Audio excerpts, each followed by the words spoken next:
Hi everybody, can we turn a pretty crappy recording into something actually listenable? Let's find out!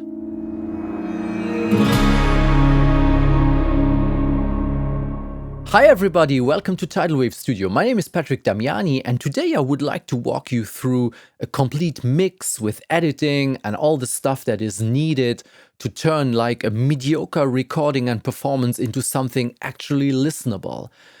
You see, oftentimes I hear, yeah, it's pretty easy to take well-recorded stuff and mix it. That's not a big challenge. But yeah, that's absolutely correct. It's a bigger challenge to take, like, let's say, a poor home recording and try and turn it into something enjoyable to listen to. And this is oftentimes the case when we get tracks to mix. Not everyone has access to great gear or great rooms or does really know how to make sure that the performance is really on point. So we often end up getting tracks that are, yeah, not so well recorded and don't sound that well. And then it's our job to turn it into something nice. So today we're going to try and do exactly this. Take something mediocre at best and see where we end up with. Okay, let's have a listen to what we have and then let's see what we can do. Too much noise and too little sound. Every note just hits the ground.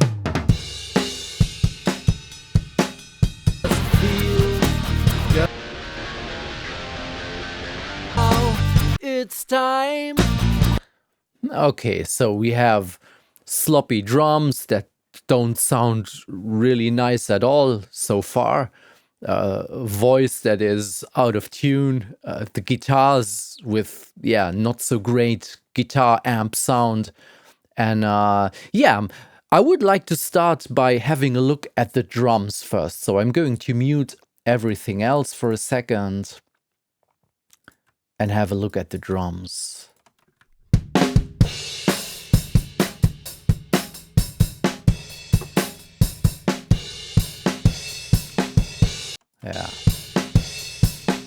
Yeah, so the performance is pretty sloppy. So first thing I want to do is tighten those drums. So we are going to edit the drums. What I like to do is, before I start cutting any drums, I like to time align them a little bit, because oftentimes the overheads, they are later than the direct microphones. And if you have everything aligned, that makes the cutting process much easier, because when you put a crossfade, you don't have like some tracks that where the audio information is coming much later, and like on the overheads or rooms, if you have any rooms, and the direct microphones being earlier. So if everything is aligned, that makes crossfading and editing much easier. So what we are going to do is we are going to take the snare, for example, and measure the distance from snare to the overheads, which in this case is 114 samples. And then I'm going to delay that snare by 114 samples. So now they are aligned, overheads and snare. I'm going to repeat everything the same way with all the other tracks. So this is the hi-hat track. This is delayed by 55. So I'm going to delay the overhead by 55. What do we have here? The high tom, where does that play? Here, take a tom hit and align it to the overheads, 95. I'm just nudging the region by that amount of samples. So here we have the low tom. I just measure the distance from the waveform of the individual microphone to the overheads. So here we have also 95. Then we're going to move it as well.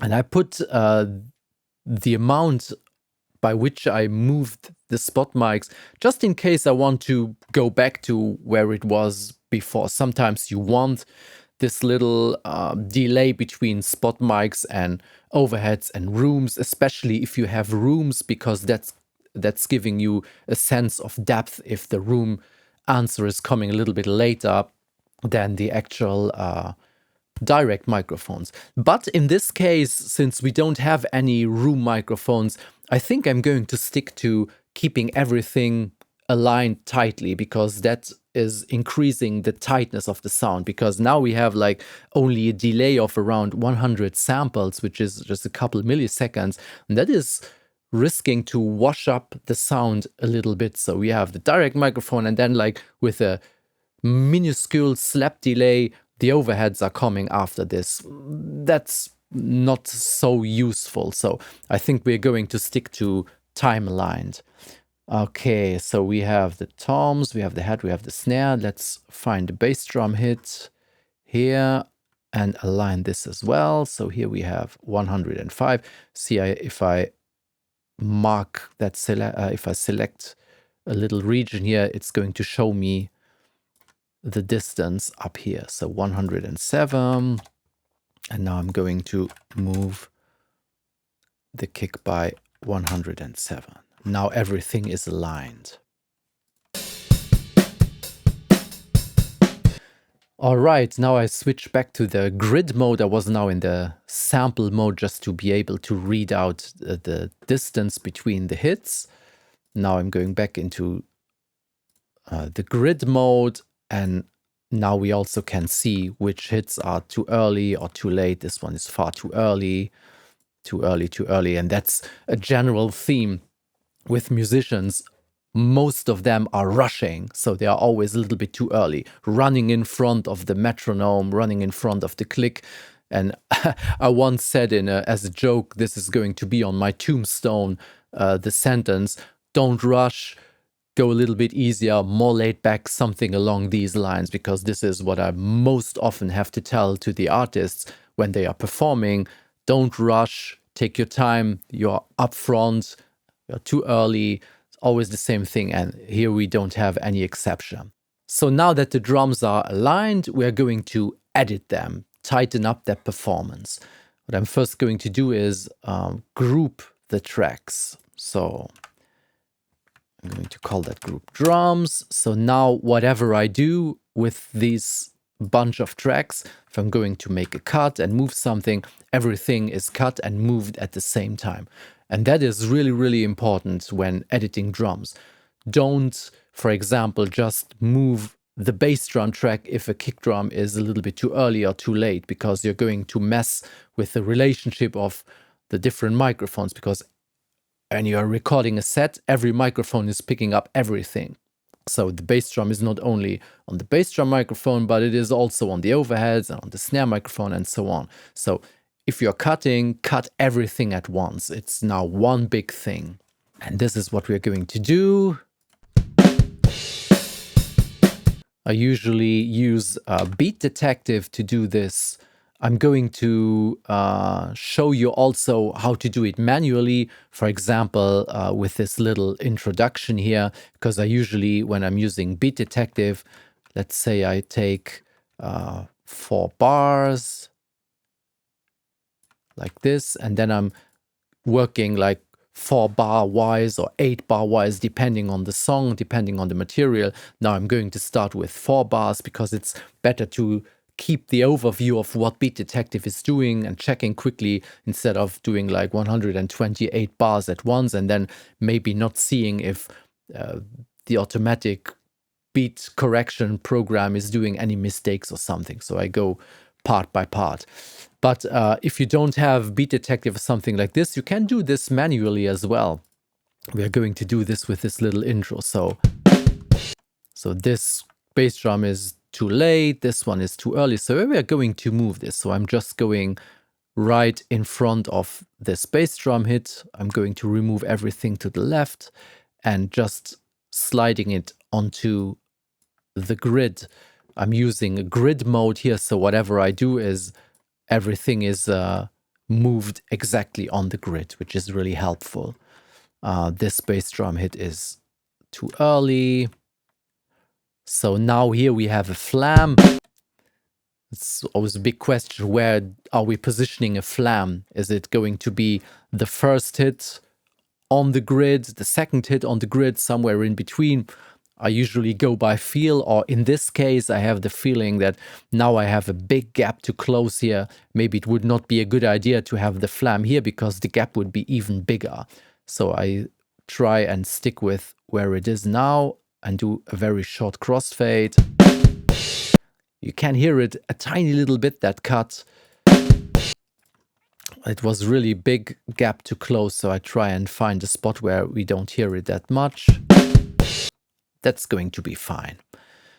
Okay, now if we were going to do this manually, I would just jump from hit to hit and just move the tracks around and then do a crossfade up front, like so. But we have Beat Detective, so I'm going to stick with Beat Detective and try and automate some of that work. Let me undo all that I did right now. So now I'm going to select 4 bars, open Beat Detective. First of all, I'm going to let Beat Detective detect what is going on here. So I say analyze, and then we are going to have a look if it's detecting correctly, because sometimes, especially if you have like funky meter, like, I don't know, 7/8 with triplets and stuff, then Beat Detective is sometimes going crazy, or especially if the performance is far off. If it's far too late or far too early, then it will just misinterpret what is actually going on. But in this case, it's a very straightforward groove and it's not so far off.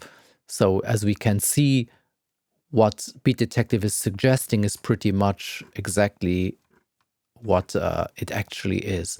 So now we have detected everything. I'm going to let it separate the tracks, so it's going to cut at all those hits.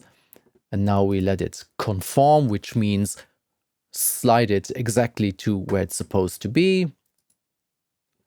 And then edit smoothing, which is pretty cool because it's going, for example, here to close the gap and then do a crossfade before the actual gap, so that the risk of having like a double hit that is somewhat trapped in the crossfade is minimized. Let's do this. So you can see it's closing the gap and putting the fade before the actual cut. And now we are going to check how that sounds.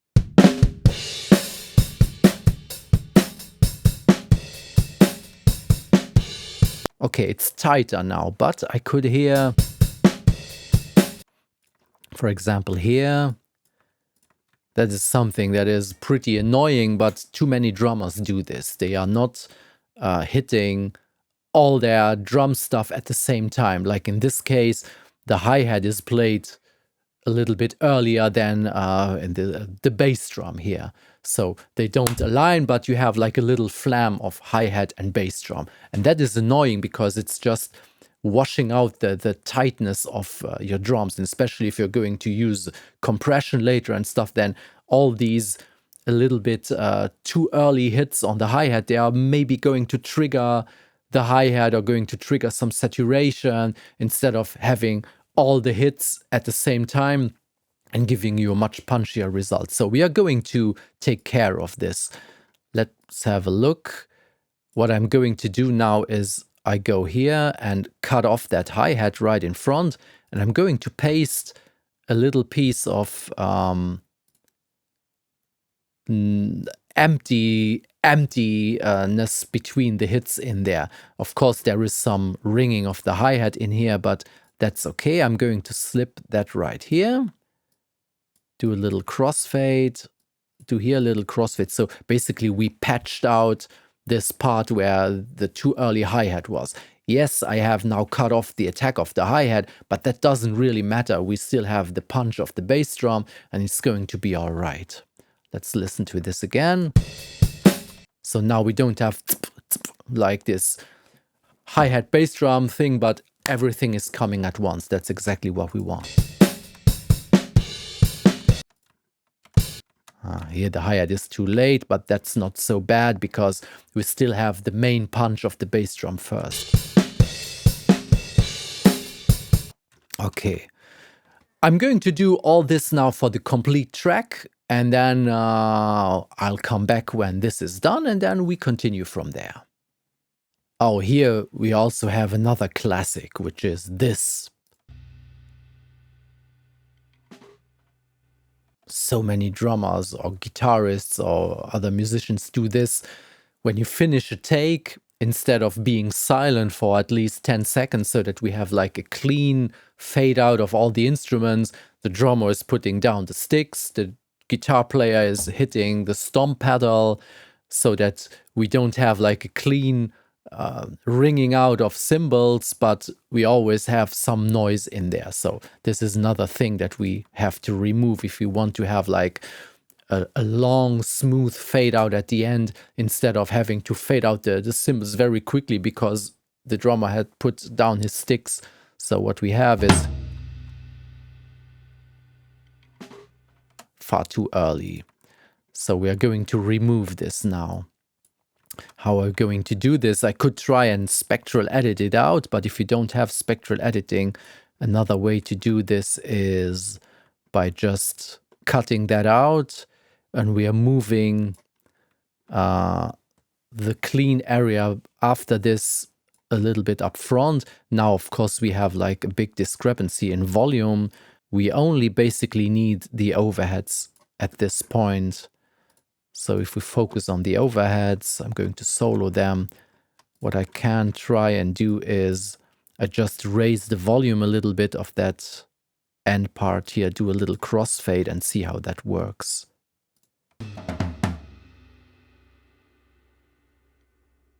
It's dropping a tiny little bit here.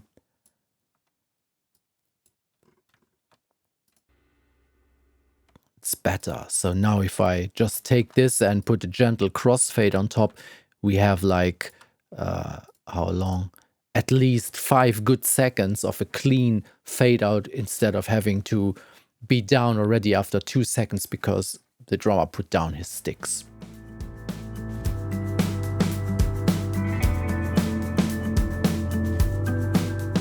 Now next, the first thing I always do when I start a mix is I import like a basic template of, first of all, my Mixbuss and a bunch of effect returns, because I like to apply Mixbuss processing right from the start. It's not everybody's cup of tea, but it has worked well for me, and I can tell you why that has been working well for me. It's called basically like the top to bottom approach.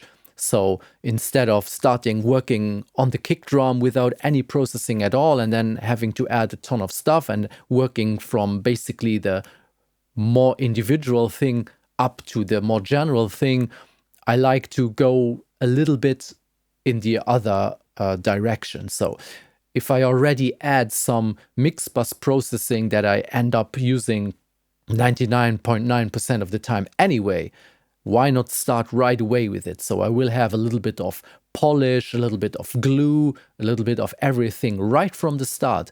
That will help me not having to use that much stuff on the individual tracks right from the start. And I'm already more in the ballpark loudness-wise and general aesthetics-wise right from the start, instead of keeping this up to the end. And one big plus is that you may have had this problem before. You do your mix, everything sounds nice and punchy and great, and then you say, and now I'm going to make it loud, and then you start applying some limiting and some general compression on the mix bus, and then you are losing your transients, you're losing your energy, and your snare is disappearing in the limiter. And this is a little bit avoided by having all that stuff right from the start and working into it. So I'm working into the compressors that I have on my mix bus. I'm working into the clipper and the limiter and whatever. And I can always have an eye on this and see if I'm going in too hot, then I pull back everything a little bit. If I'm too soft, I'm going in a little bit hotter. And I have a look at the meters of my compressors, and since I'm using the same chain more or less all the time, I just see by how much gain reduction, for example, I have on my API 2500 here, for example. It usually just moves like 1 dB or max 2 dB. So if I know that I'm moving within that region, I know that whatever I'm feeding into the mix bus is at the right volume, and I will end up with a mix that is always at more or less the same loudness, the same density, and the same like general aesthetic within a genre, of course. Now we have like a kind of rock song, so I pulled up a mix bus preset if you want, or like one that has worked for me very well in the last years that I often use for rock songs. So I take this as a starting point and work into it. And yeah, that's what I did here. And as well, I just pulled up a couple of effect returns, like some rooms and some delays and some reverbs. So they are already ready there in case that I want to add a little bit of something to a track. It's already there, and I don't need to pull up effect returns when I think, okay, now I want some reverb. I first have to grab a new track and import plugin. So everything is already there and ready to rumble. Now let's go in and try and mix these drums. I also already pulled up a drum bus that I have a limiter on just in case. And I also already pulled up a drum parallel bus that I will send a couple of signals into to get some nice parallel compression going. Now let's first start with listening to the overheads.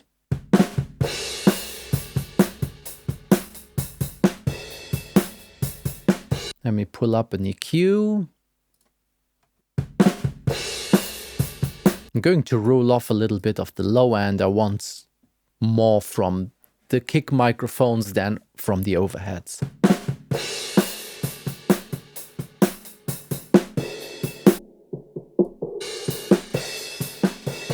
There's a little bit of cook, cook, cook on the snare that is annoying me a tiny little bit. I'm going to remove this. I want to keep more low-end information from the direct microphones.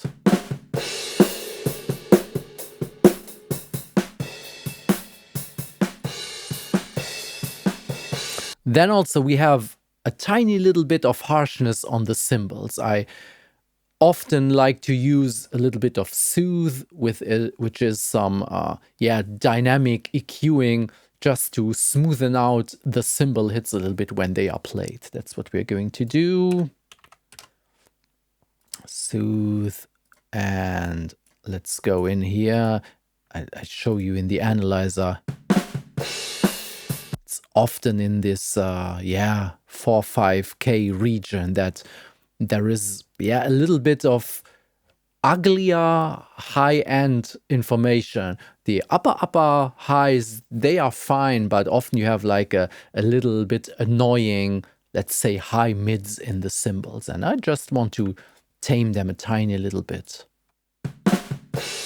I'm going for increase the sharpness here, which means that the bands which are working dynamically here are a little bit tinier, and they really just grab certain frequencies very precisely instead of doing too broad strokes.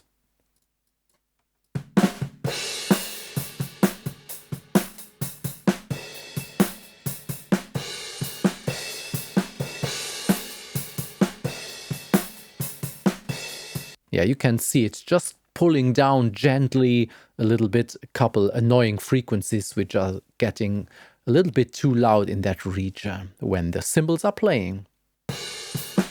Okay, we don't have any room, so Let me try and add a little bit of saturation on the overheads and see if we can get a little bit more excitement out of the overheads. Let's see, I like Devil Lock Deluxe by Soundtoys a lot for character. That's too much. I'm going to pull down on the mix knob here.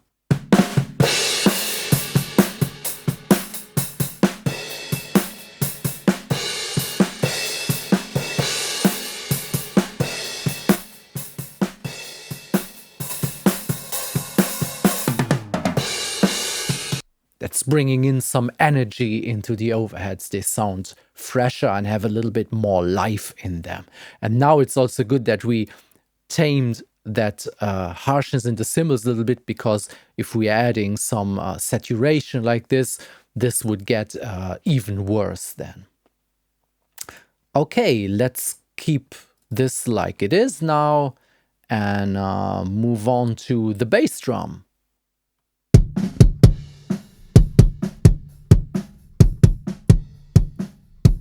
Not a lot of great low end. It has been recorded with an SM57, so which is not exactly the perfect bass drum microphone, but we will see what we can do with it. A lot of upper harmonic of that bass drum, but not a lot of low end. Let's see if we can boost a little bit of low end.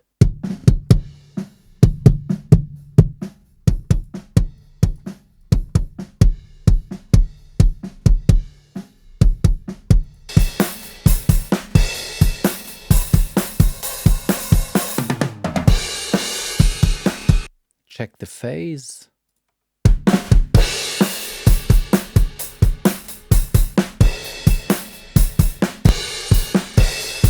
Definitely better with the phase reversed.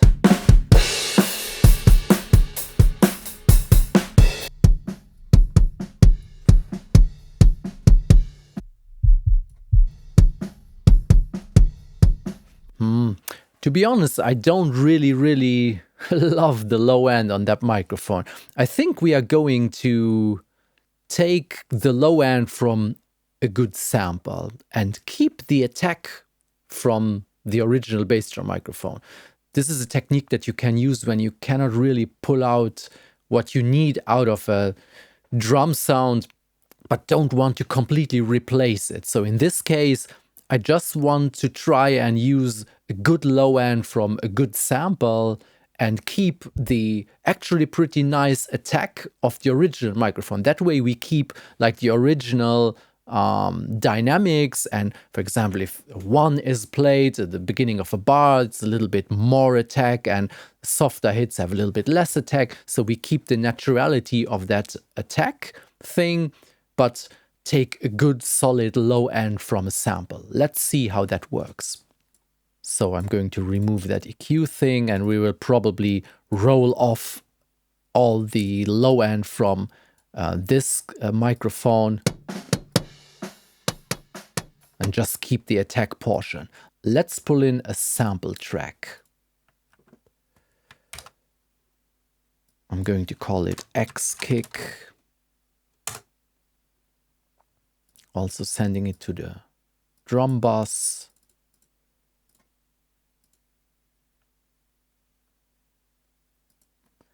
I'm using Trigger by Slate. Okay. Let's have a look at my kicks. I have like a bass drum sample that I often like to use because it has a great low end. I'm copying the kick drum track onto it. Let's listen to this. Okay, very static, so that's not what we want. We don't want machine gun drums, but we keep only the low end from this sample. So first let's have a check and see how they work phase relationship wise. Let me bypass this thing here.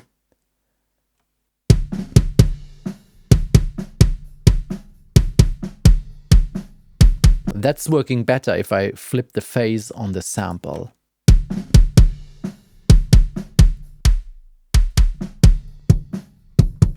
Only now the sample seems to be tuned a little bit too low. So let's tune it up a little bit and try to match the tonality of the actual bass drum.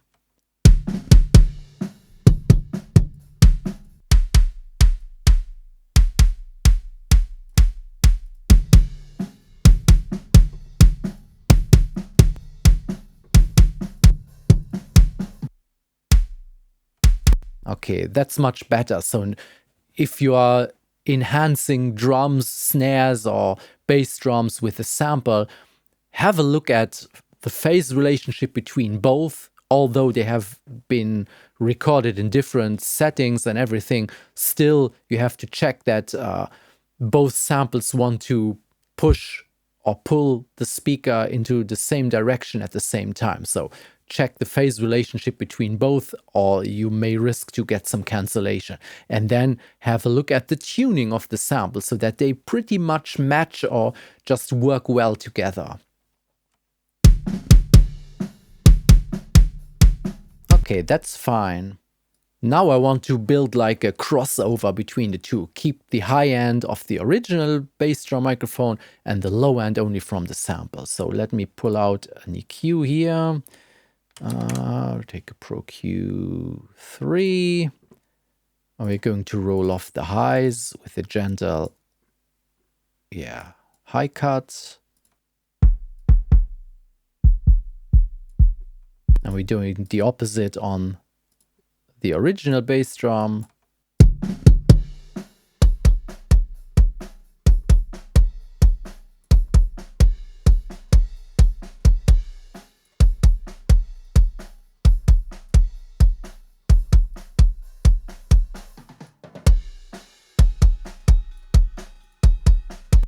That's not too bad. So solid low end, and we keep the naturality of the original attack.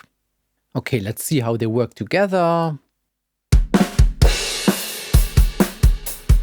I think before we continue, let's send a little bit of those signals to the drum parallel bus, because it's a little bit like using all the compression and all the stuff on the mix bus.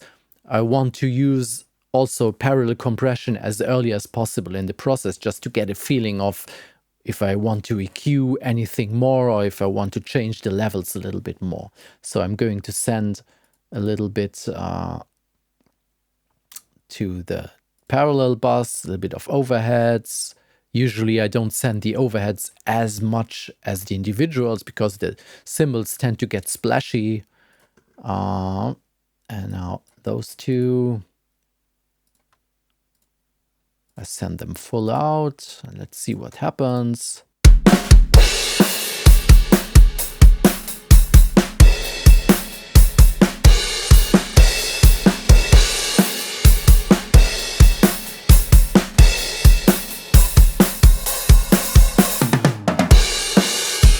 Now let's have a look at the snare drum.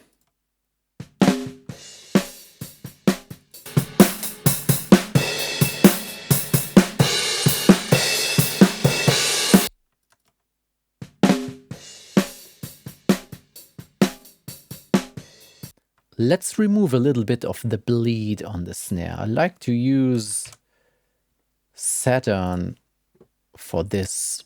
You may wonder why I'm using a saturation plugin to remove bleed, but it's working pretty well. If I put a band that only has a look at the high end like this, and then I move this dynamics button to the left,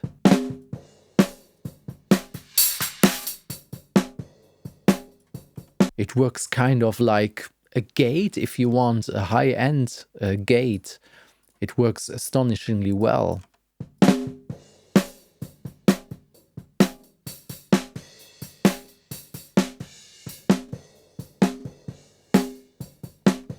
The snare is pretty boring. We have the problem that we don't have any room tracks, nothing, so we only have the overheads, pretty dry, and the snare. And the snare also seems to have little to no actual snare sound. So we only have a top microphone.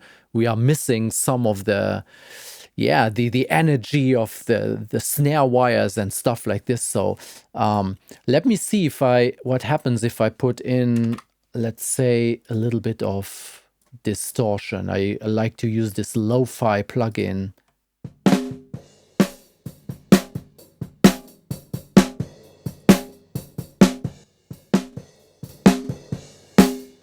It's adding a little bit of volume, but it's also adding a little bit of density and maybe pulling out a little bit of high-end information.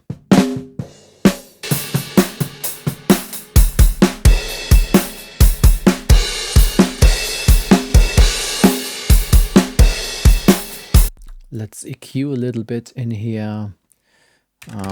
Oops. Okay.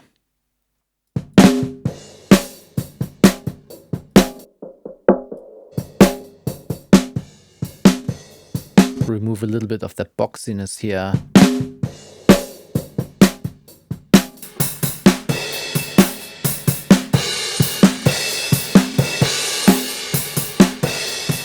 Phase seems to be all right.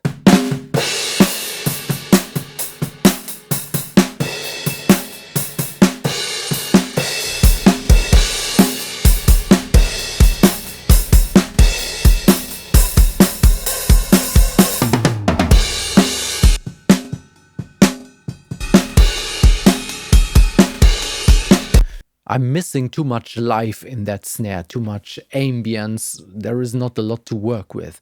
And you know what we're going to do? I think we're going to do some re-snaring.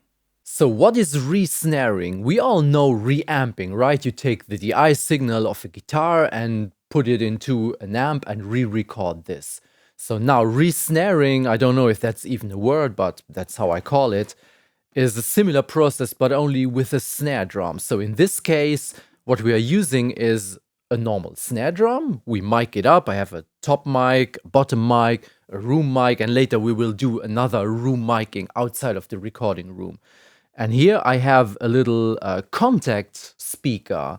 So this is usually used to maybe stick it to a piece of glass or a piece of furniture, and you can just use whatever you stick this speaker to as the actual speaker. So you put that object you stick this speaker to into vibration, and this is going to be your actual, speaker.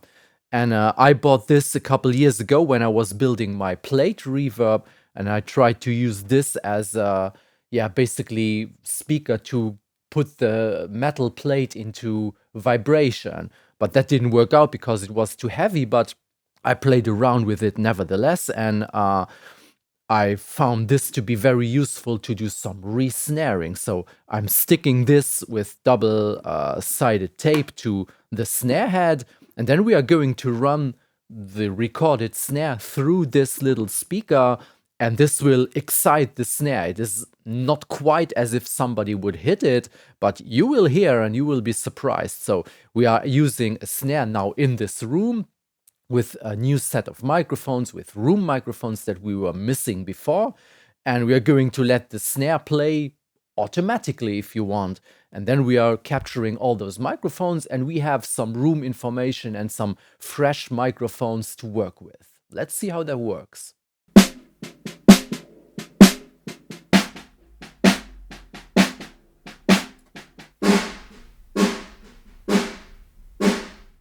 Now we have re-snared our snare.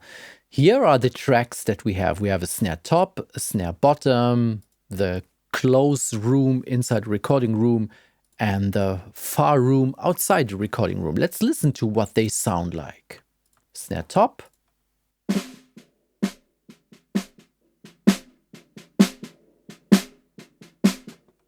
Snare bottom.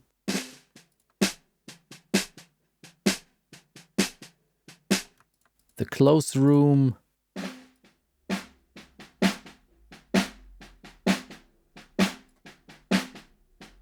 And the far room.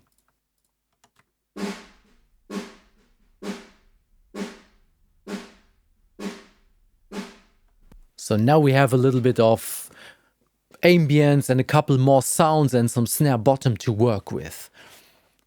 Let's have a look at the snare top first.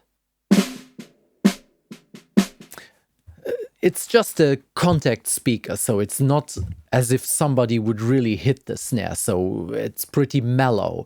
Let's try and add in some attack. I'm using a transient designer.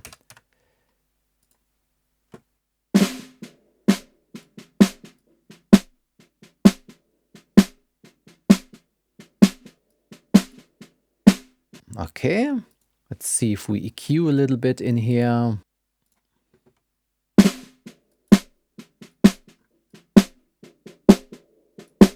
Also, again, a little bit of boxiness here.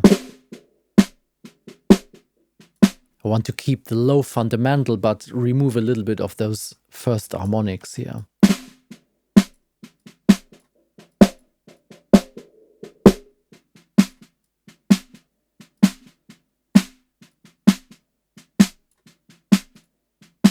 Let's also add a little bit of lo-fi.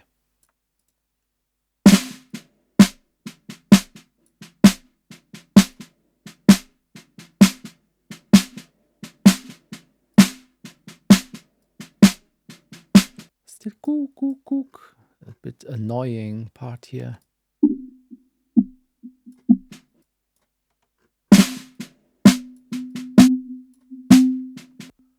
Yeah, the snare is not behaving like a really played snare, so I have to take this into account, but we are removing a little bit of that resonance.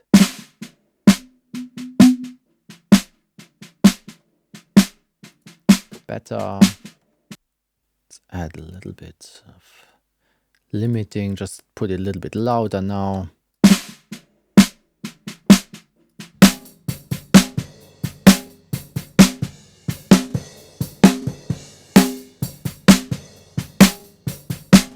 It's already adding some freshness to the original snare. Let's have a look at the snare bottom mic. I think I'll also add some transient designer.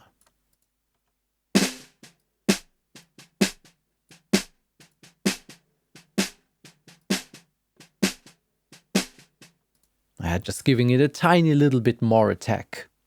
Let's also make it a little louder.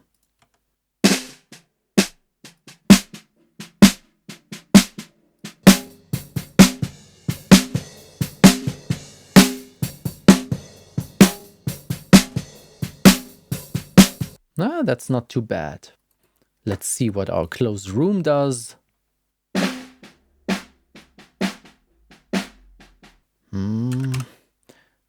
Pull up an EQ.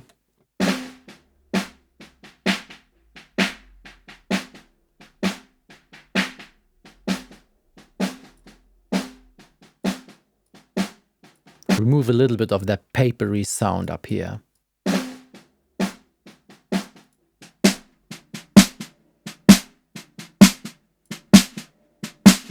And now for the real fun part, the far room.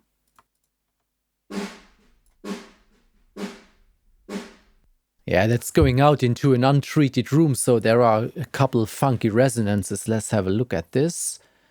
Let me first make it a little louder. Pull up an EQ.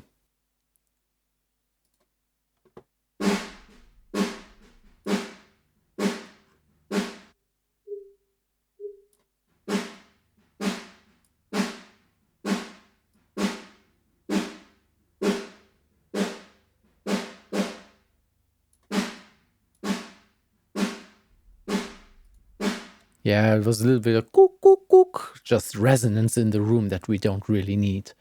Pull this out a little bit. What do they sound together?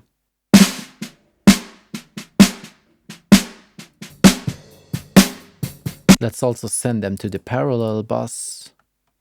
Okay, let's listen together.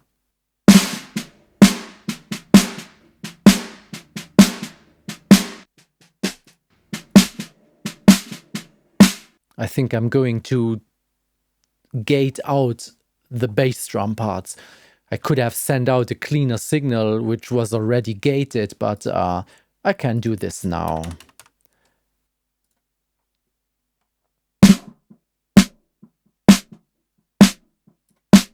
That's fine.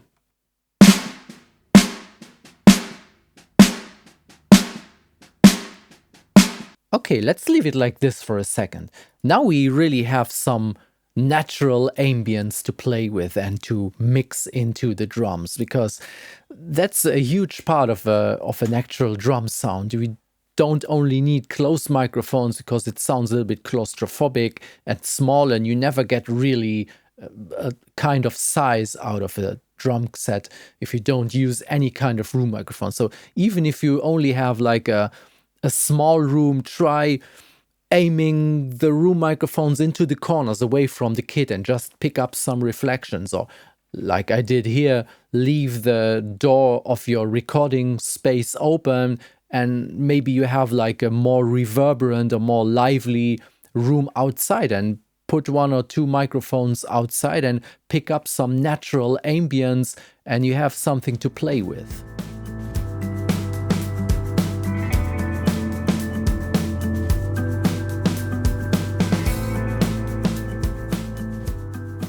Now let's have a look at the toms.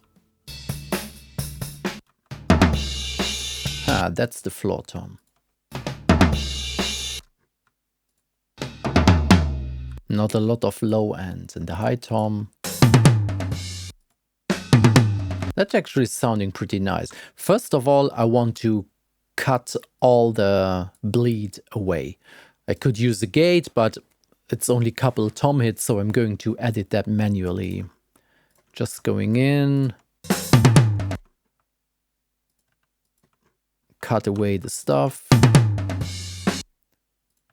and clean up with the fade out and fade in.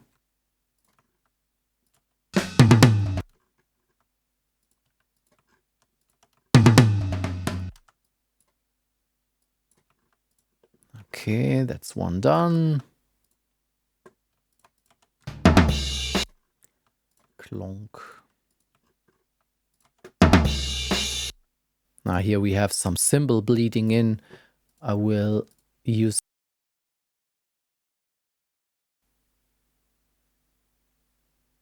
Here we have our 2 tom hits, and then there's a lot of cymbal stuff. I'm just going to attenuate that a bit.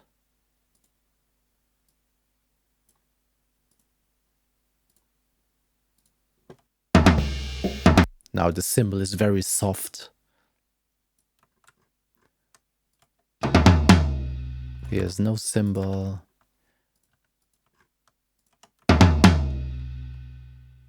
Okay. Let's try to EQ some life into that low tom.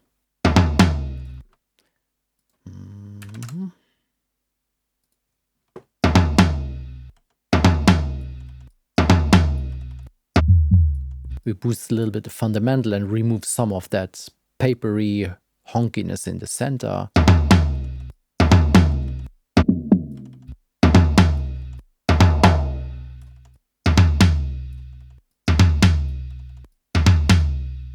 Let's see how they work with the overheads. You know what we're going to do? Since I cut a little bit of low end in the overheads, I think I'm going to do a separate overhead track only for the tom fills, where we put back in the low end, so we get some natural low end from the overheads that will support the weight of the toms. We duplicate this.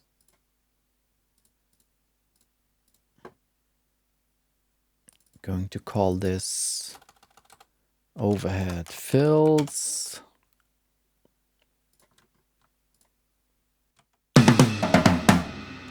We're just going to use the fills on that part. And we also take the same here. Only the parts where the toms are playing.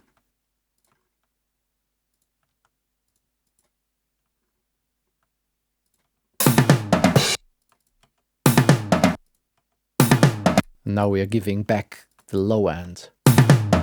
Now we can EQ this little portion just to suit the toms.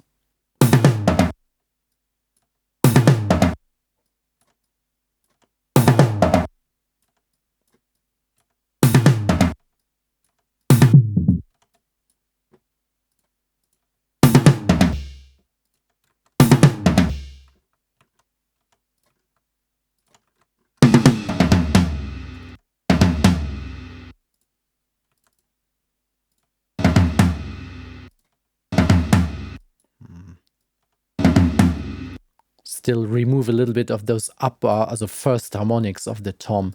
We keep the low end, but remove a little bit of that honkiness in the lower mids.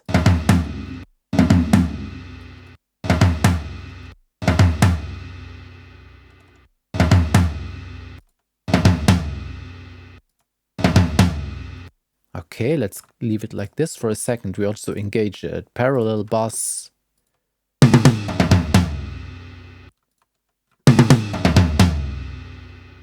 Add a tiny bit of reverb, maybe.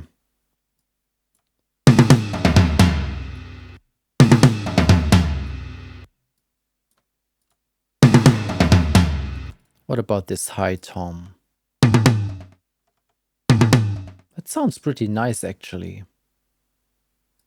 How does it work with the overheads? Let's check the phase.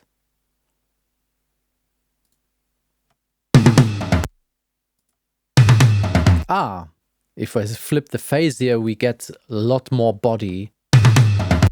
Check this without and with. Much fatter, so we are going to leave it like this. Let's check again now that we changed something on the overheads for the toms. Let's check the phase again. Ah, much better as well. So now what's the result? Ah, that's not bad. That's not bad. Let's leave it like this now. Now we have the hi-hat track to have a look at.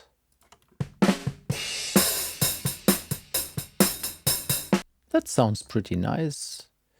Just remove a little bit of low end.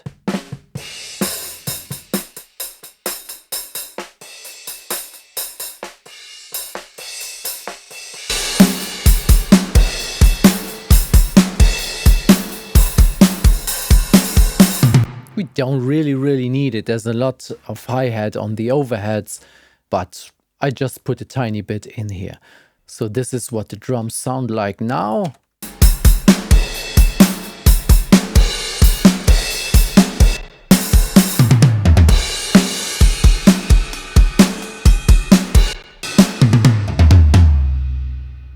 That's not too bad. It's much better than in the beginning. Now here we have a little shaker. Let's see what that does. A little egg shaker. Let's beef that up a little bit. I like to add some devil lock from Sound Toys to shakers just to make it thicker.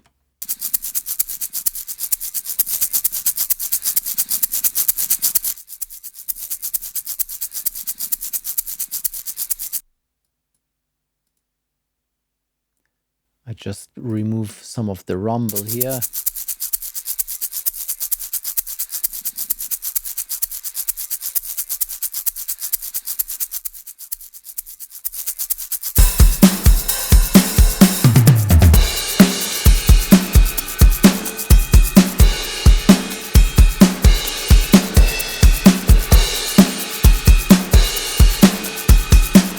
Yeah, it's adding a little bit of groove. Next up is the bass. Let's listen to it.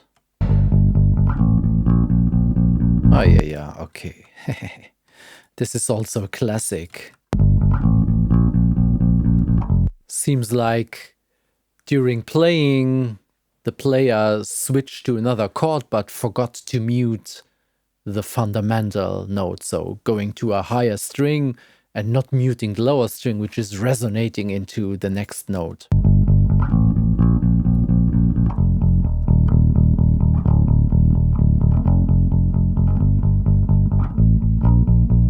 Fortunately here, in this section, it is clean. So we are going to replace the bad part with the better part.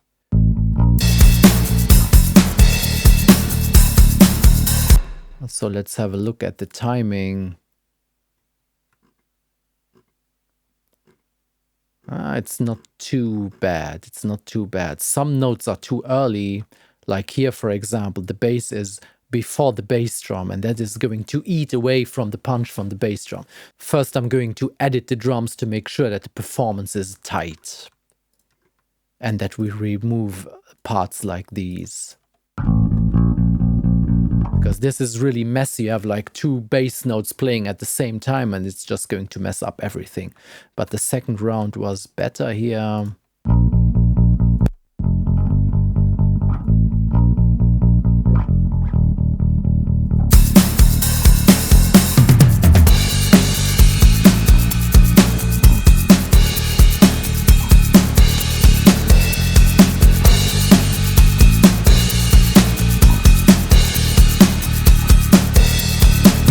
So it's basically 4 times the same loop, so I'm going to pick the best, have a look at the timing, make sure that there are no bass notes that are before the bass drum so that everything is in time, and then I'm going to copy paste it over the other 3 parts. So we only do the work once and copy paste everything to the other since it's played identically. I'm going to pick this one.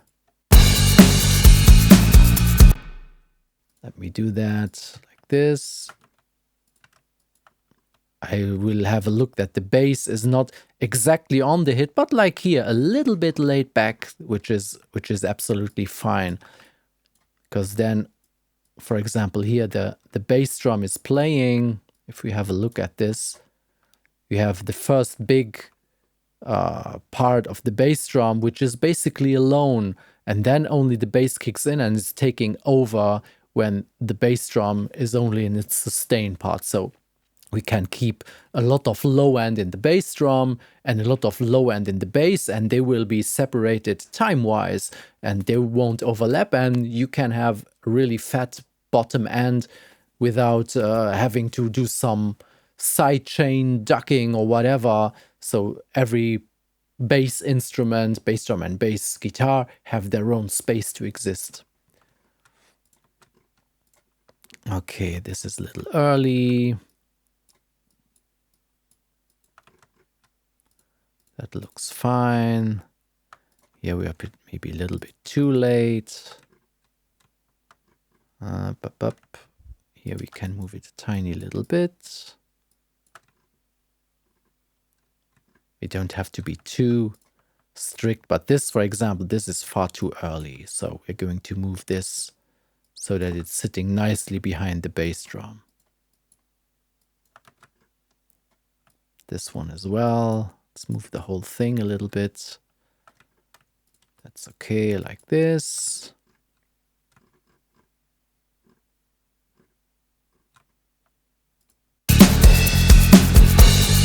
Okay, we only need to go until here. Just going to make that one section.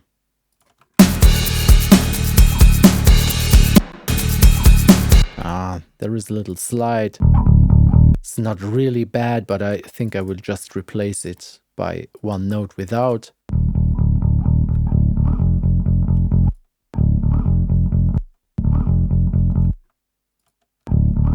A little slide is fine if you're really switching the note. Here we're a little bit too late. Okay. Now let's copy paste all that stuff to the other parts here.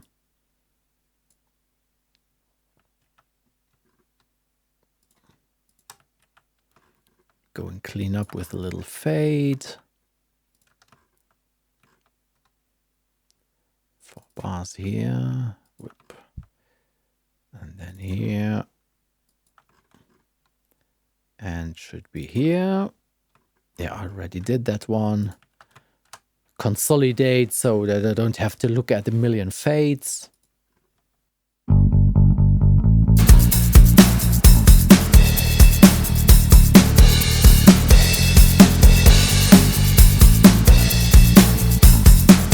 There's still a little something that I don't like.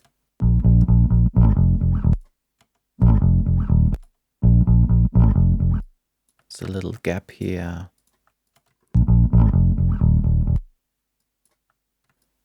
Let's also remove that little slidey thing here. It's going to be nicer.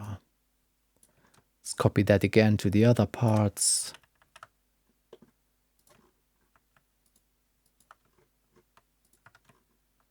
Clean those intersections here, that we don't risk getting a click noise.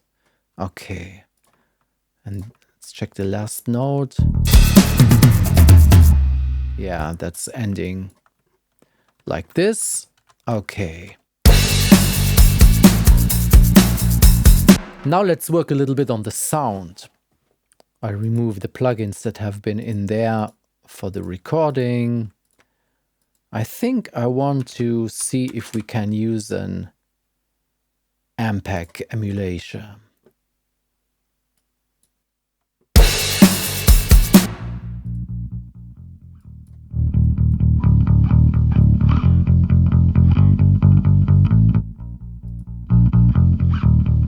Yeah, using an amp simulation or real amp just adds a little bit of character and a little bit of tone.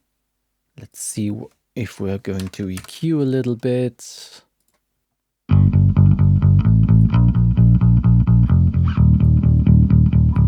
This Ampeg tends to overboost a little bit the first harmonics of the bass, which is kind of nice so that you can still hear the bass on a small speaker, but it's a little bit too much for my taste.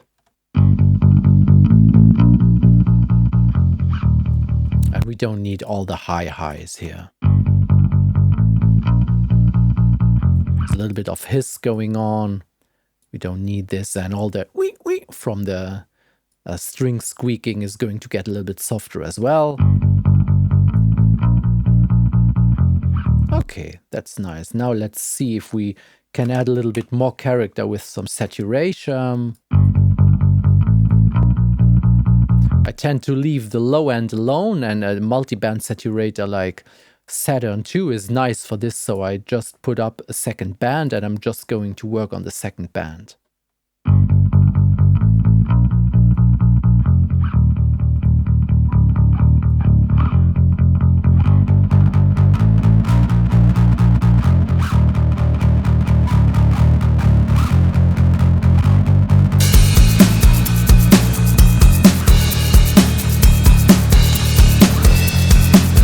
Listened in solo, such saturation or distortion sounds far more exaggerated than it does in the actual track, but having some harmonic overtones coming in, even some real saturation, especially on a rock track like this, really helps glue in the bass. It will glue into the guitars later, and also it will help the bass be heard on small speakers. If you only have like sub bass, you will hear it on big speakers or on headphones, but maybe not on, let's say, an iPhone speaker.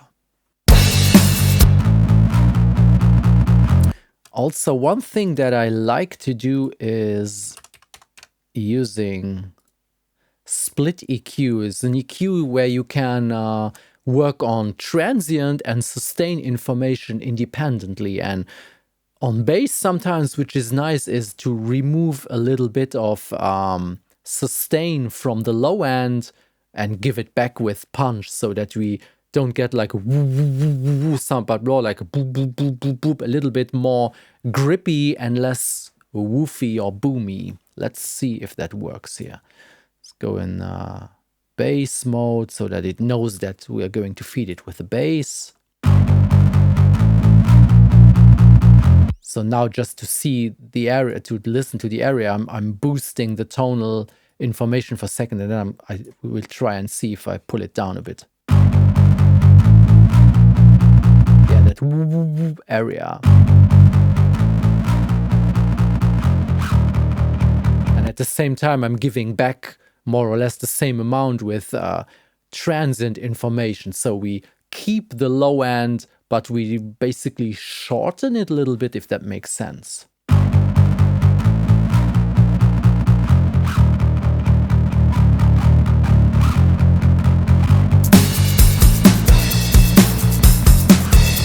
And now what I like to do is add a little L2 limiter just to squash it. I often don't use compression on bass, but I'm very radical, especially if the music is like more from rock, metal and upward.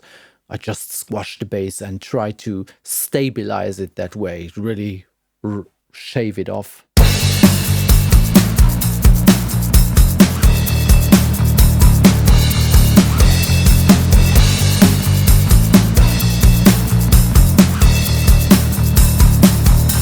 Yeah, I like it that way. Let's leave it like this for a second and move on to the guitars.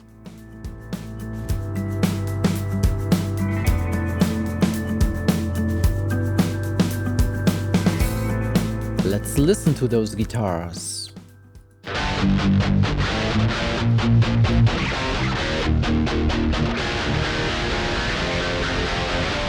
That's pretty messy. I don't like the tone too much, but fortunately we have the DI tracks, so I would suggest that we reamp those guitars. So we will have a look at how to get like a really punchy, crunchy rock guitar sound out of those DI tracks. So let me move away those here, I mute them, and let's see.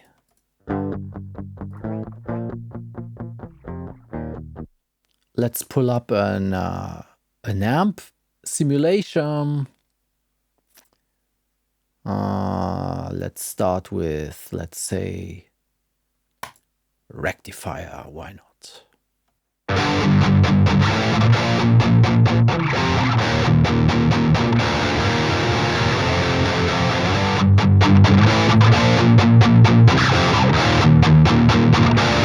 Okay, for the other side, we're going to take a different amp for the second guitar. What do we take here? Let's take this one.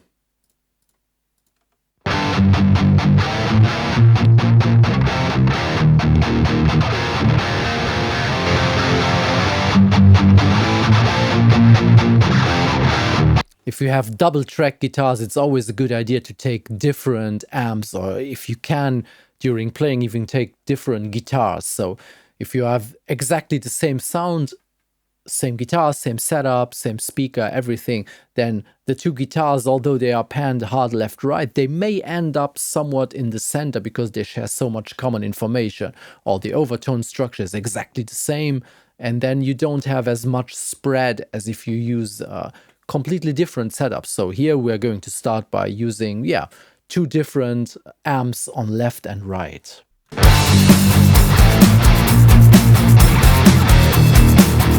That's already better than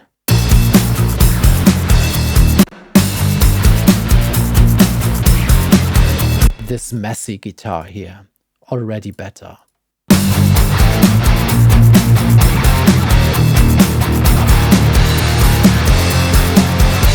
But you know what? We're going to quadruple guitars. So we are going to duplicate the two and use two more amps just to get a little bit more color. So we're using 4 different amps instead of just 2. Duplicate. We don't take the inserts, we only take the actual tracks. And then we are going to use 2 more amps. Let's take this one.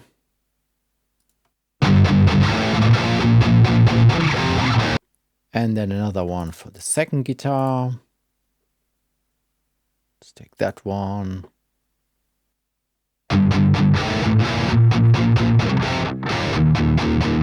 I really like those one knob plugins by Bogren Digital. They sound great right out of the box, and they are not super expensive, and they have a sale like every other day. I get emails all the time that now there is a sale, now it's time to buy, although I already bought them. But if you are in the market for like a really simple, nice sounding rock metal plugin, give those a go. They sound amazing right from, yeah, opening up the plugin, as you can hear. So what do we have now?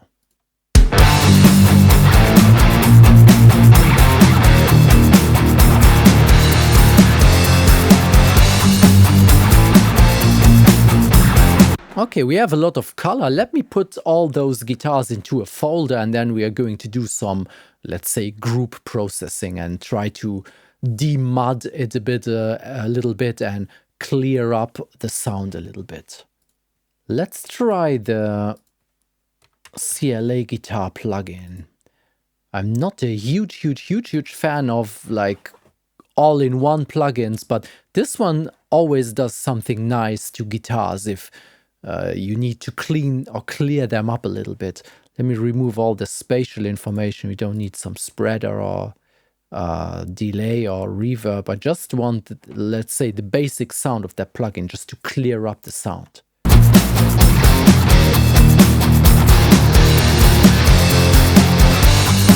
We have two more guitar tracks that we haven't looked at yet. These are kind of lead guitars. Let's see what they are sounding like.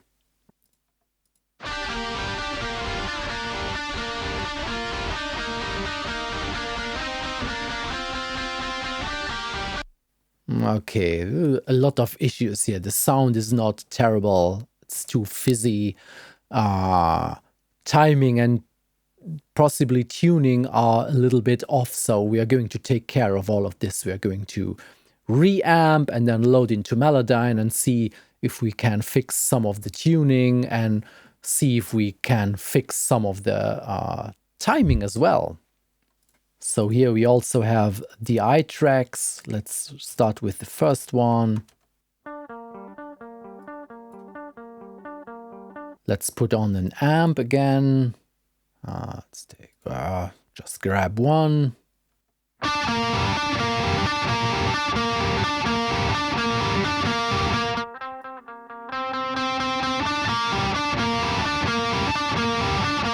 Okay, a little bit too much low end, and we don't want all that fizzy high stuff. We have enough of this in the rhythm guitars, and I want more mid-focused tone for this kind of guitars.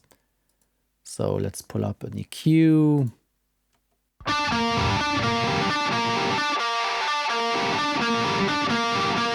Get rid of this rumble down here.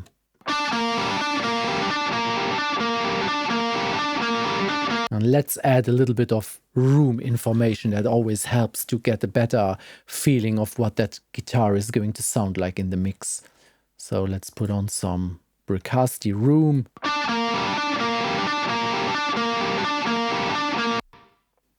A little bit of 8th delay, maybe. A little bit of quarter delay. Just a nice little blend of different effects.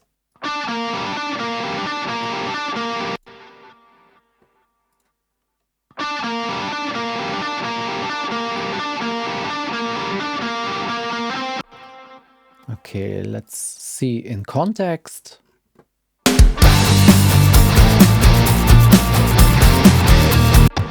Yeah, okay, the timing is really off. It's rushing too much. As you can see, this is terrible. Okay, I have to fix that. So let's go in, get general overview. Most of the time it's much too early. So I'm just going in manually, moving that stuff around. Like so.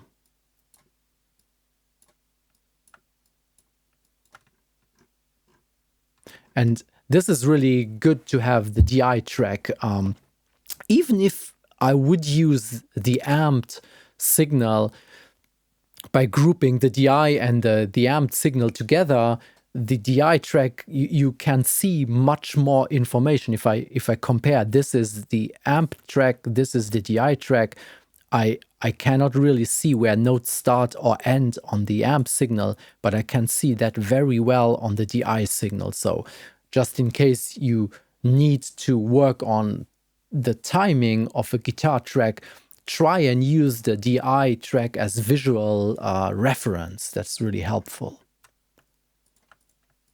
Okay, let's go through all this quickly. I'm doing this now visually. I really can see what's going on.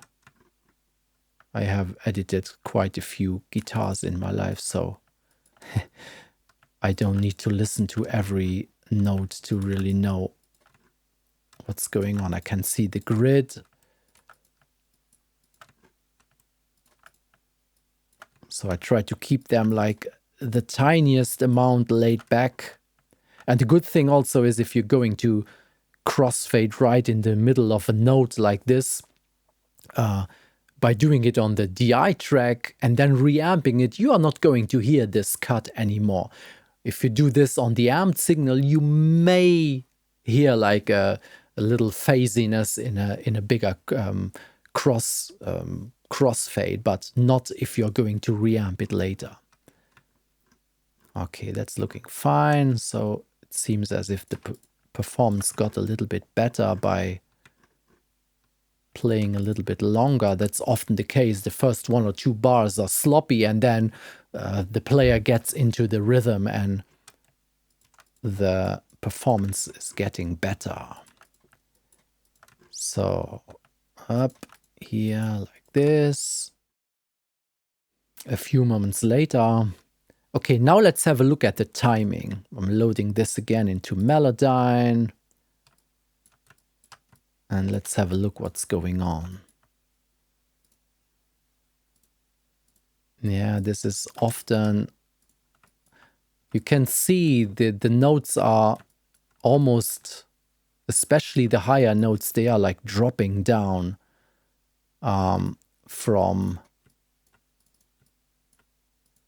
like the start of the note is like 10 cents too high. And this could be because the string gauge was too small. If you have too thin strings, then what can happen, or especially maybe if you have like a low tuning and the strings are not thick enough, that the attack is like, and then the sustain is going down. So the attack is like a little bit bent over, like too sharp, and then for the sustain it's going down. So also when you're tuning your guitar, it's really important to know what kind of riff or kind of melody am I going to play. Am I going to play with a lot of sustain? Then you better tune to the sustain so that the main part of what you're playing is really in tune. If you're playing like fast stuff, then better tune to the attack, because as you can see, attack is often just higher as the sustain. So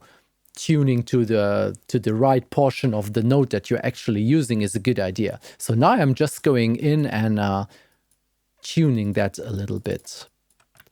Maybe on these I will even just no, I think I'm going to separate them and just pull down the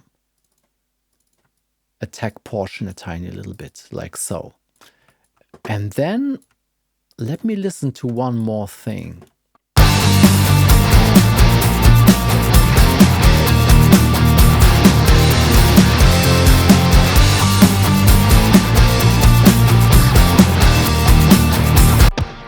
You know what? These 2 last notes, I have the feeling that they should be different notes. That this is rubbing a little bit harmonically. Let me try something.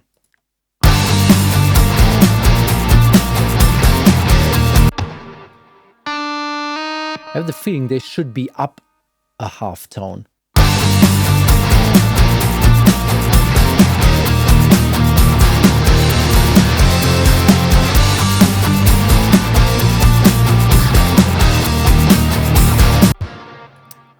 I'm just going to do this. I'm not shy with decisions like these, even if I get stuff in to mix for a client. If I have the feeling like there is something that is bothering me, be that timing wise or like harmony wise, like in this case where I think like it could be so much nicer if I just change some notes. I just go in and do it. I can always undo it later if I get the feedback that it should go back, or I just ask the client or the artist if it's okay if I try and do stuff like this. This is just like a minuscule adjustment, so I just go for it and do it. But if it's a more heavy lifting of changing something drastically in the arrangement, and just give a quick call and say, hey, I noticed this and that, and maybe you don't mind if I give it a go and try and change some harmonic stuff or change the structure of a song or whatever is that I feel why, because we as engineers, we have the advantage of listening to stuff for the first time, in contrary to the artist who has listened to the song probably a bazillion times and got a little bit blind during time or deaf during time and doesn't hear certain issues or potential enhancements anymore. But we can, because we listen to the first time, and it's like, if I think like, what's that? There is something strange going on. Then why not take advantage of this fresh first impression and just go in and fix or try different stuff on the go. Okay, that guitar is fixed. Let's have a look at the other guitar. I think I'm going to take the same amp. It's playing something different, so I'm just going to copy and paste the setting that we had quickly.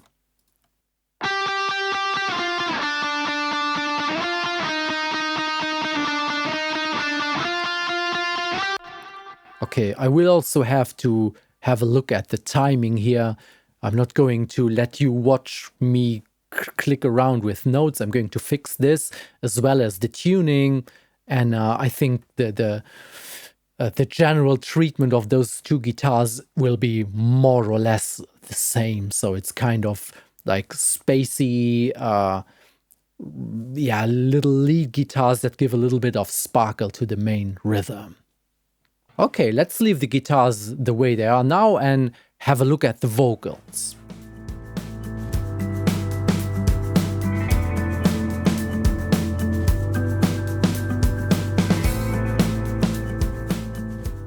Let's add in the lead vocal first and then work on that for a while until that sits nicely, and then we're going to have a look at all the backing vocals, align them and see if we need to tune them and treat them. Too much noise and too little sound. Every note just hits. Okay, I think we definitely want to tune those vocals. So I'm going to use Melodyne. And let's have a look how we're going to do this. Okay, that note already is too high. I like to go through manually. You could just select all the notes and hit, tune everything and pull everything flat. But I want to try to keep the vocals as natural as possible, although they are tuned, that we try to keep all the transitions between the notes, don't tune the consonants, although I think Melodyne now apparently it leaves the consonants alone even if you pull them up or down, but I don't really trust that. So I like to cut out the vowels only and only work on those. So I'm going to show you with a couple sentences here how I'm doing this, and then I think I'm going to finish all the rest off camera. But let's start at the beginning here. Okay, this one is too high, so I'm often going in and separating notes right in the middle somewhere when I feel the note has a drift somehow that Melodyne, if I would ask Melodyne to correct the drift, so it's doing like this, if I straighten it too much, then it sounds artificial. And I often have good luck by just, if I see the beginning is too high, the end is too low, I split it in the middle and then just move one up, one a little bit down. And then most of the time that's already enough, just like I did here. Too much noise. Okay, too high.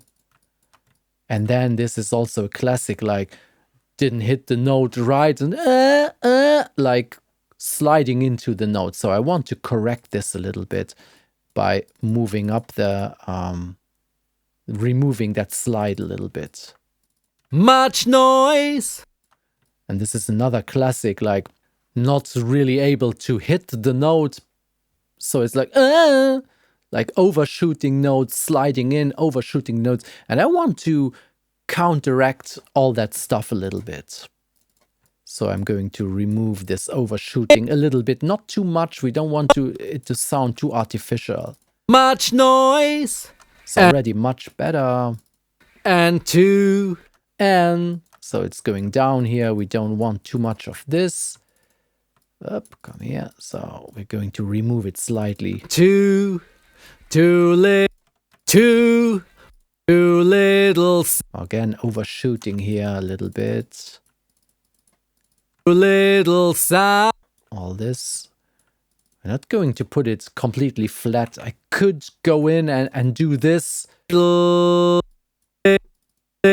sound. Although here it works, but if I'm going to, for example, do this sound, this artificial thing, we don't want this, so we undo that and we try and keep those transitions natural. We don't want it to be like completely like a stare, but leave those transitions in. That's keeping naturality, separating the note.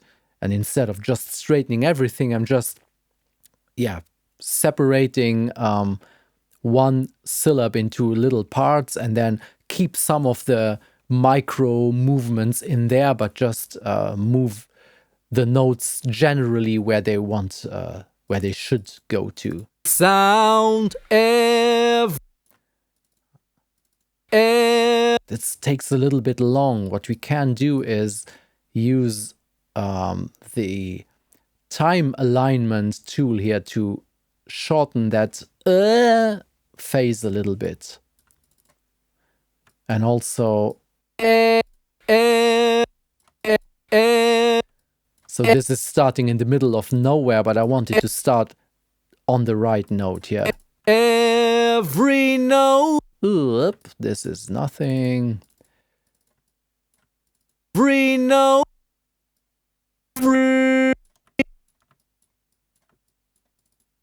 So, and this is basically like kind of crossfade in between. Every note. Again, overshooting here. And by putting this ramp in, like smoothing out with this fade thing, you can enhance or keep the natural movement from one note to another. Note 2. Let's listen in context for a second. Too much noise and too little sound. Every note just hits. Okay, I'm going to continue like this and just try to straighten very gently, not to get a robotic feel, but so that generally the notes are in the right spot without exaggerating that mechanical feeling of tuned vocals. So now the vocals are tuned, the lead vocals only. Let's listen to that again. Too much noise and too little sound. Okay, now in order to know what else we have to do to the vocals, let's try and bring them up front first a little bit and add a little bit of reverb and ambient so that we get a better feeling of how the vocals will sit in the mix and then see what else needs to be done. Let me use this L2 to make it loud first. Much noise and too little sound. Let's also add a little bit of compression. Too much noise and too little sound. Every note just hits the ground. I kind of like this R comp from Waves. Just like the basic setting, you know, here like ratio 4:1, and just grab some of the peaks and put it up. I hardly ever actually touch the attack and release button in this stage. It just works nicely most of the time. Too much noise and too. Okay, let's add a little bit of reverb and stuff. First, a little bit of precasti, some room. Too much noise and too. A little bit of reverb. Too much noise and too. Some EMT 250, and then let's add some delays. Too much noise and too. Maybe a little quarter delay as well. Too much noise and too little sound every note. I like to combine different effects on tracks like vocals, for example. If you just put on one reverb, it's often like the obvious reverb. There's a lot of reverb or there's too little reverb, but if you want a little bit more, then it's becoming very obvious. But by using a blend of different kinds, like some eighth delay, dotted eighth, quarter delay, some short room, some long room, and a little bit of everything, for me, that most of the times works best, because you get like a nice dense aura or atmosphere around the voice in this case, without having that one obvious reverb on top. So let's add a little bit more. Let's add some, have like a funky stereo delay. Too much noise and too little sound. Every note just hits the ground. So now we already have like the tuning fixed, we have a little bit of ambience, a tiny little bit of compression. Now let's see sonically what we want to do. Much noise. There is a little bit of like build up in the lower mids. I want to have this a little tighter and a little bit cleaner. And what I like to use here is our good old friend Soothe again. Just go into this lower register here. So by boosting here, this looks like an EQ, but it's not working like an EQ. By boosting here, I'm not boosting anything, but I'm just telling the plugin to listen more to that specific region of the frequency spectrum. So I suspect here around like 250 to 300, there's a little bit of going on, and I want to calm this down a little bit by dynamically EQing that. Much noise and too little sound. Every note just hits. So you can see, on some notes, it's just pulling down a little bit and calming down this lower range of the voice. Much noise. And I'm going to put another one in the slightly higher register, because there is sometimes a little harshness in the voice that I want to calm down a little bit. Much noise and too little sound. You often have this like a little bit of kind of whistling, if you want, around 3, 4, 5K around. Sometimes when a singer is singing a little bit louder, going into higher notes, then that you get some abrasive higher mids. That is really nice if you control them a little bit, so you can brighten up maybe the voice even later without pulling up that harsh portion of the high end. So what I like to do is like calm down the voice first a little bit. So this is also like a kind of compression, if you want, like frequency specific compression, calming down those lows a little bit so that it's not jumping around, and calming down the harshness a tiny little bit so that we don't have like these spikes of harshness in the voice. So we get like a nice calmed version of the vocal that then we can further sculpt, either add something, remove something, but we have like a more solid foundation to work with. Much noise and too little sound. Every note. I would like to try to give the voice a little bit more character by adding some subtle saturation. Let's put in Saturn. Too much noise. Again, I think I'm going to leave the low end alone. Too much noise and too little sound. Every note. Yeah, by adding a little bit of drive, we get a little more character, a little bit more presence and more urgency into the voice, because it's pretty soft and calm and I want it to have a little bit more energy. Too much noise and too little sound. Every note. Let's add in another compressor. I kind of like this AMAC mastering compressor. It's called mastering compressor, but I never use it for mastering purposes, but I like it on individual tracks. And what I like about it a lot is that you can EQ the sidechain.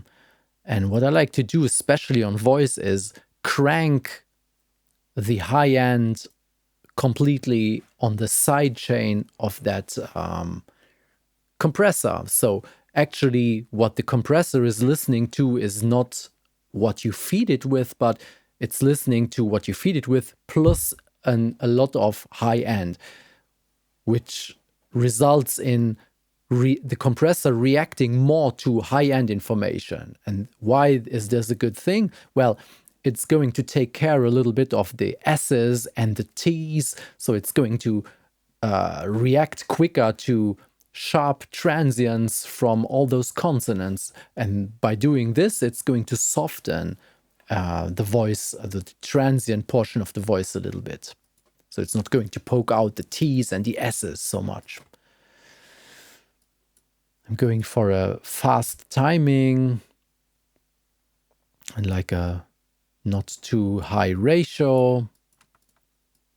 Put the output down a bit. Too much noise and too little sound. Now I'm going to let the compressor work with its fast mode. So I want it to react very quickly and catch all those T's and S's. So we are compressing, and if the compressor is not fast enough to catch those quick transients, then you compress the vocal, but you exaggerate all the T's and S's, and that's exactly the opposite of what we want. So I'm going to set it to very quick and let it catch those quick peaks. Too much noise and too little sound.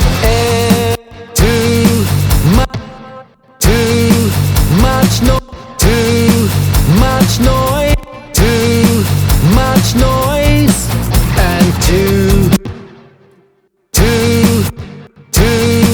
much noise and too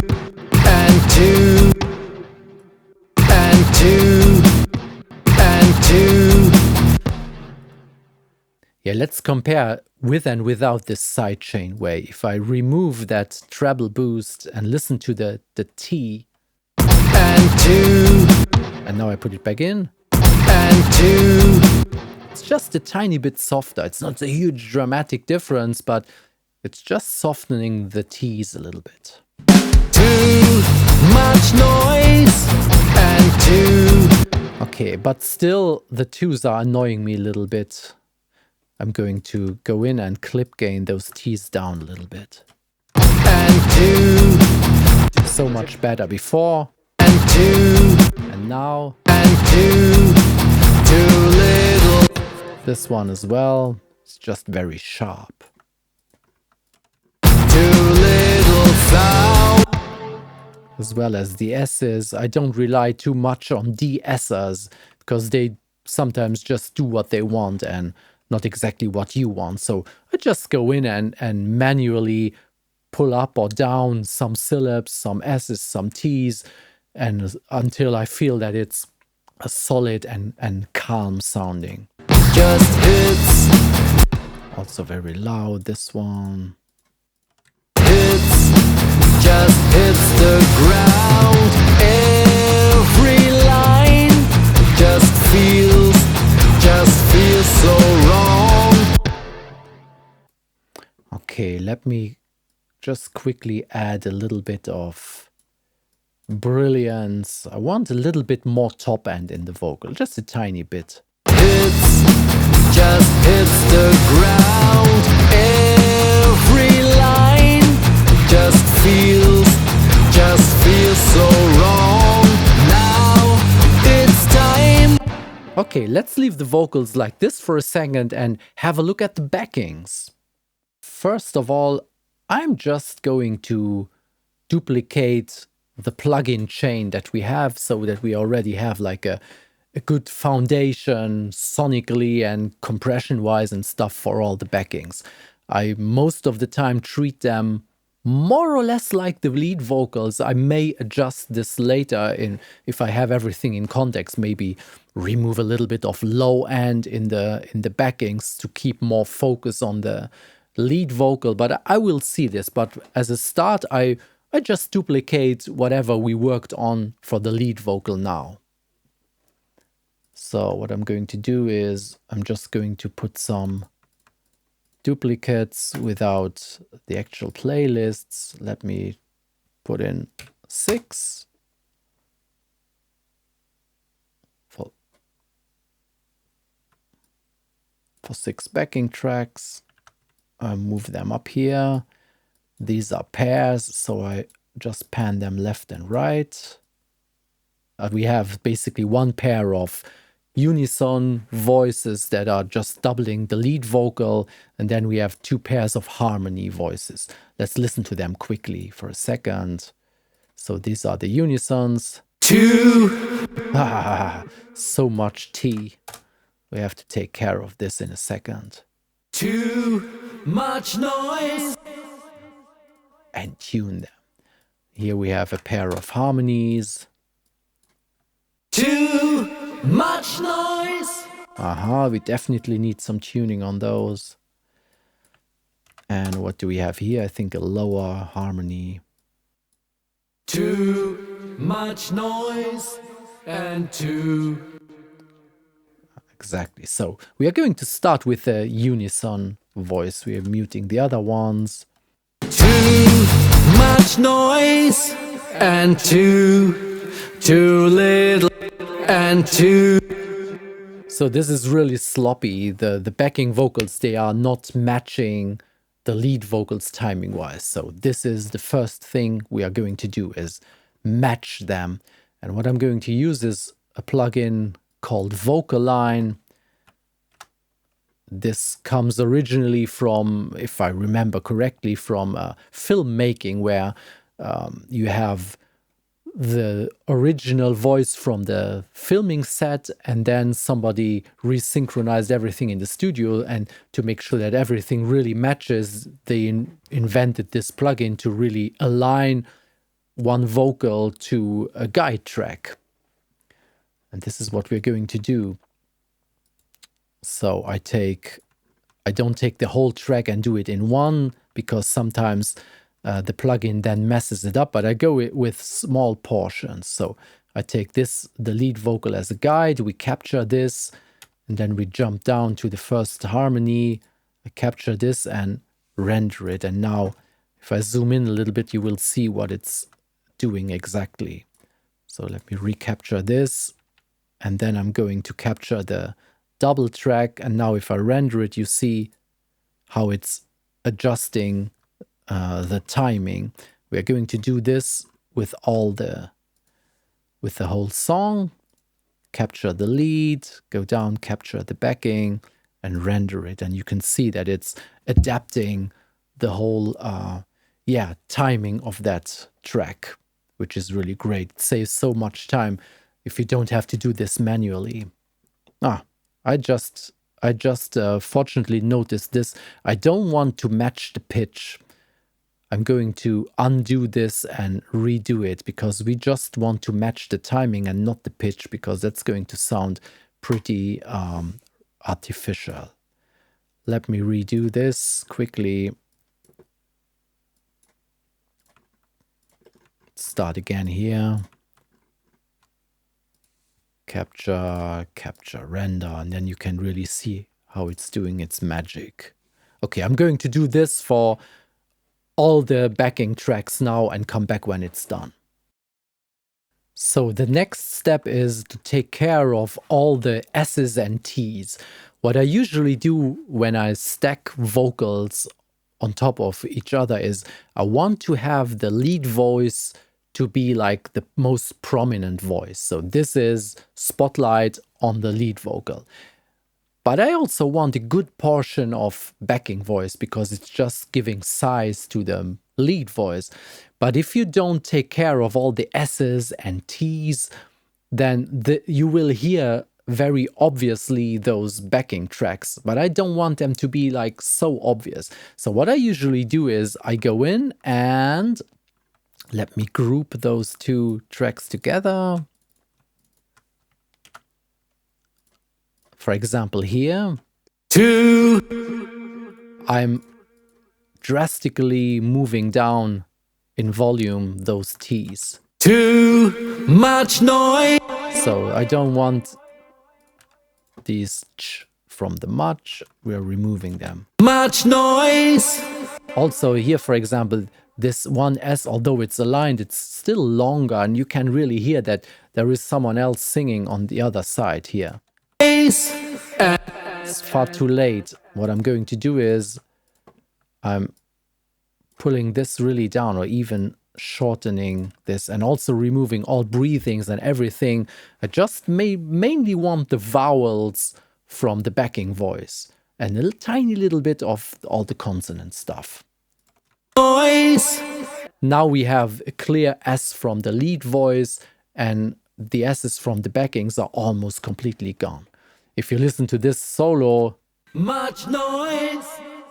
Oh, sometimes it's even worse. Sometimes I cut them out completely and it sounds as if the backing singer didn't have any teeth. But yeah, we don't listen to that stuff in solo later.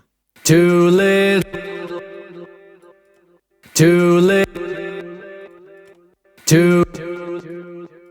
Too little sound. Okay, I'm going to do this with the complete track.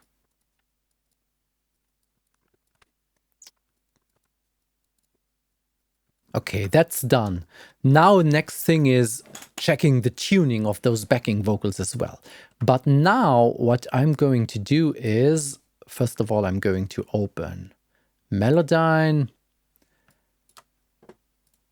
I'm going to do almost the same thing, except that for the backing vocals, I leave them a little bit of slack. So I'm not going to be so much into detail. I'm going to let the backings be a little bit out of tune. This is, again, giving some difference between the center and the sides and from left to right. And the more difference you have, the more width you get out of any signal, basically. Like with the guitars, if we use two different amps on the different sides, we get more width than if we use exactly the same setting. And with tuning, it's a little bit similar. If you tune too exactly the stuff on the sides, then it somehow ends up more in the center than if you let it be detuned a tiny little bit. Not too much, obviously, but a little bit.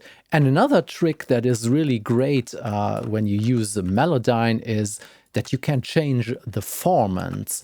I show you what that means. I'm going to show you in an exaggerated way. Too much noise. If I put up the formant, Too much noise. you get a little bit Mickey Mouse sound, and if I go down, Too much noise. like this. But if I add a tiny little bit of this on top, so put the formants, shift them down a tiny little bit on the left and tiny little bit up on the right, we again get a little bit more difference in the sound. This especially applies, of course, if the backing singer is the same person as the lead singer.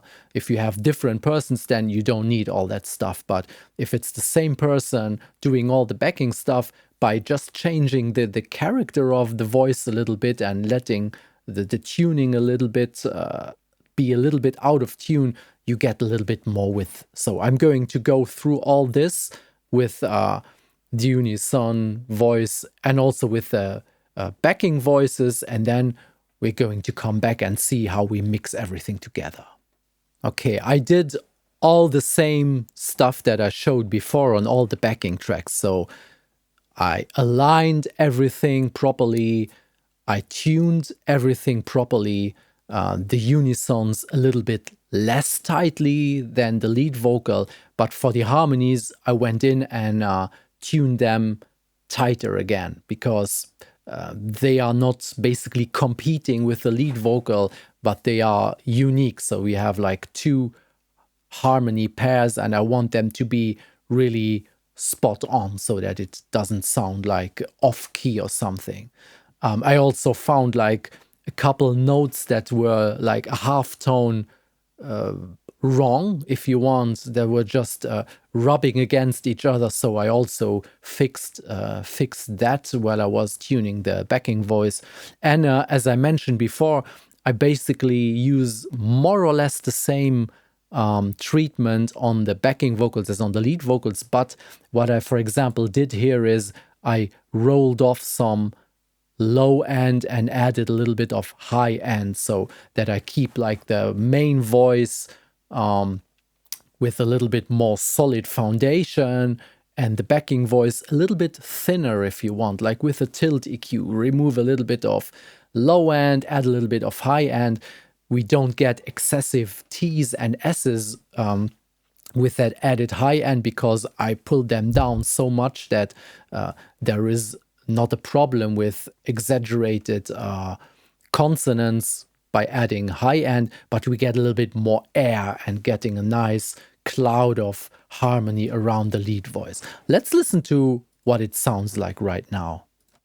Too much noise and too little sound. Every note just hits the ground. Every line just feels so wrong. And people say you can't polish a turd. I call this polishing a lot. This sounds actually pretty nice if you see where we were coming from. It was not tied together timing-wise, it was tuning-wise, it was also a pretty disaster. And also the performance is loose, like not very consistent in the volume. But yeah, tuning, vocal lining, a little bit of compression, taking care of all those S's and T's in the backing vocals to make them soft and like a nice pillowy cloud around the lead voice really helps a lot. So that actually sounds pretty nice. Of course, all the room and reverb stuff also softens everything a little bit and glues everything together, so that now we have like a really clean and nice sounding construct of lead and backing vocals. So now basically we went through all the instruments. The only thing that now would be left to do is work on the balance a little bit and use some automation here and there, maybe some delay throws, and maybe automate up and down some things just as the song goes by. I'm not going much more into detail now. I think what we are going to do is like listen to a quick before and after comparison, just to hear like the huge difference that all this polishing and taking care of little details has made. And I think I'm going to do a video about automation and going more into detail about Mixbuss processing in other videos. I don't want to go overboard with this video now. If you feel like I was missing 1 or 2 points, or you want me to go into more detail with certain aspects of what has been done today, please let me know in the comments. I'm always happy to have some inspiration for new videos. So if you have any ideas or any wishes or something is unclear, let me know. Maybe I can do something to clear up some things or demonstrate something on actual music. Yeah. So now let's listen to the before and after, and then yeah, I would say already bye-bye. Thanks for sticking with me so long and looking at all the stuff that I have done here. If you like this type of videos, I have many more mixed deconstruction videos where I'm showing like across different genres from metal to really acoustic soft stuff. What I did exactly in actual productions, where this is a fun song that I just made up for the sake of making this video, but I have other productions that are actually released songs where I show everything I did to mix those songs and also arrangement tips and tricks. So if you like this kind of stuff, check out the other videos on this channel. And for now, I say bye-bye and see you in another video. Bye-bye. Too much noise and too little sound. Every note just hits, just